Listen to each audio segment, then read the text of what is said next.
Leslie arrived at the abandoned warehouse near the marina with her nerves stretched thin, checking over her shoulder more than once to make sure no one had followed her.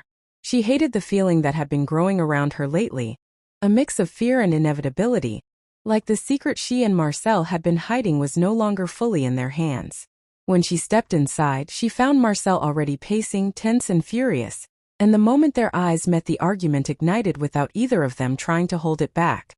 Marcel barked at her for being late, while Leslie shot right back that the only reason she was late was because she had to slip away without raising suspicion, something she wouldn't even need to worry about if Marcel had kept his promises and handled things the way he had assured her he would. Their conversation was sharp, fast, and heavy, the kind where every sentence felt loaded because too much was at stake. They had been bound together by a decision they made weeks ago, thinking it would protect them both, thinking the evidence would stay buried if they worked quickly and quietly. But ever since Bill collapsed and the investigators reopened old files, everything they had covered up was circling back toward them, making them the closest people to the blast radius if the truth came out. Leslie reminded Marcel that she warned him the missing financial documents connected to the Richardson Foundation would eventually raise eyebrows, because Ted's transfers weren't just random errors. She had discovered something serious, something that could blow the foundation's credibility apart if it leaked. And when she brought the files to him, Marcel agreed to help hide them, not realizing that Bill's collapse, happening at the worst possible time, would send everyone digging exactly where they couldn't afford them to dig. Marcel argued that no one actually knew what they had done, and that Leslie was letting her fear twist the situation into something larger. She responded by telling him he was ignoring the warning signs around them. Kat had started to ask questions she shouldn't be asking. Nicole had overheard part of a conversation she wasn't supposed to hear.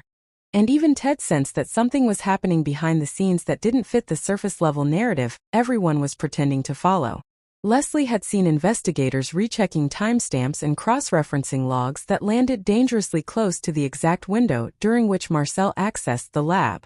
Marcel, in a moment of rare vulnerability, admitted that someone might have spotted him near the restricted area the day Bill collapsed, and that confession only intensified the argument, because the one thing they couldn't afford was a stray witness. The longer they argued, the clearer it became that neither truly trusted the other anymore. Leslie felt Marcel was about to snap and expose something to protect himself, while Marcel believed Leslie was panicking enough to break under pressure and ruin everything for them both. And yet, because they were trapped by the same secret, the missing foundation files, the cover-up, the strange timing of Bill's collapse, they couldn't walk away from each other, not without risking complete destruction. Their meeting ended without resolution, only with more fear and distrust simmering between them. They both knew the truth was rising faster than they could manage, and whichever one of them broke first would take the other down with them. The secret they thought they had buried was now the engine pulling them toward a disaster that neither of them could outrun, and the next slip by either of them would be the moment everything explodes in West Haven.